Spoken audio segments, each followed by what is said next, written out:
એક કાળિયો શ્વાન અને બીજો છે ભૂર્યો શ્વાન, જે બંને જાણકી માતાજીના ભક્ત છે। ભૂર્યો શ્વાન હાલ શારદીય નવરાત્રી પર મા મહાકાળીના દર્શન માટે પાવાગઢ જવા નીકળ્યો છે, તો કાળિયો શ્વાન ભાદરવી પૂનમના મેળા વખતે એક પદયાત્રી સંઘ સાથે અંબાજી જવા નીકળ્યો હતો।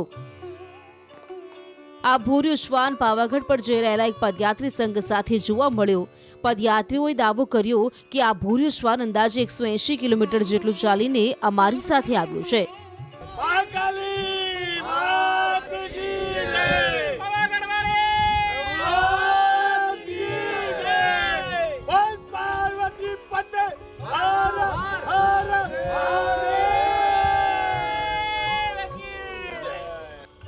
રાજસ્થાનના ડુંગરપુરથી આ પદયાત્રીઓ આવ્યા છે, જેમની સાથે આ શ્વાન પણ જોડાયો। આ પદયાત્રીઓ જ્યાં જ્યાં ગયા ત્યાં તેમની સાથે જ રહ્યો।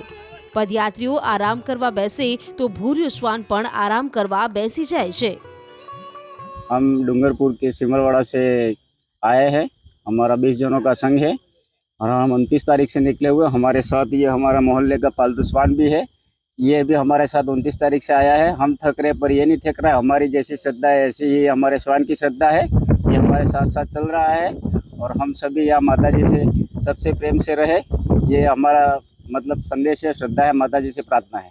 में हम हमारे मतलब पिकअप है, वाहन है, उसमें जाएंगे, उनको साथ में ले जाएंगे।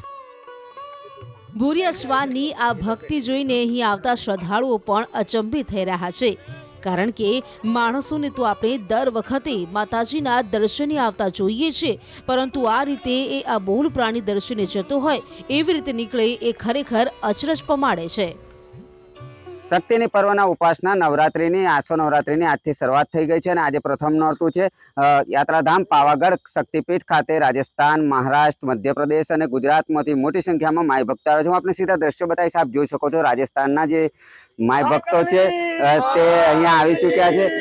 સાથે સાથે હું આપને આ તરફના દ્રશ્યો બતાવીશ। આ એક શ્વાન છે, 180 કિલોમીટરથી તેઓ સાથે ચાલી રહ્યો છે। આ શ્વાન પણ એક આસ્થા સાથે, હોસલા સાથે અહીંયા માતાજીના દર્શન કરવા આવ્યો એ રીતે આ જે શ્રદ્ધાળુઓ છે તેઓ સાથે ચાલી રહ્યો છે। શ્વાન થાકતો નથી, એના જે આ શ્રદ્ધાળુ છે તે જણાવી રહ્યા છે શ્વાન થાકતો નથી, તેઓ થાકી જાય છે, પરંતુ શ્વાન સ્વમેળે જ તેઓની સાથે આવી રહ્યો છે। ત્યારે અહીંયા જોવા મળી રહ્યું છે કે માતાજીની સાથે ભક્તોની તો આસ્થા છે જ, પરંતુ એક જે વફાદાર કહી શકાય એવો શ્વાન પણ અહીંયા માતાજીના દર્શન માટે આવ્યો છે। 12 સપ્ટેમ્બરે અરવલ્લીમાં એક કાળિયો શ્વાન પગપાળા સંઘ સાથે અંબાજી જતો જોવા મળ્યો હતો।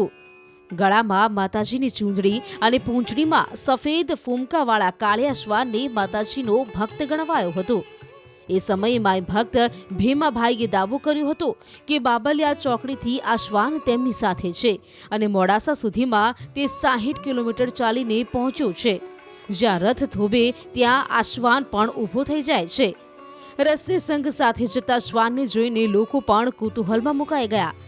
એવું કહેવાય રહ્યું છે કે મા જગદંબાની ભક્તિનો માહોલ જેવો છે કે જેમાં અબોલ પ્રાણી પણ લીન થઈ જાય છે।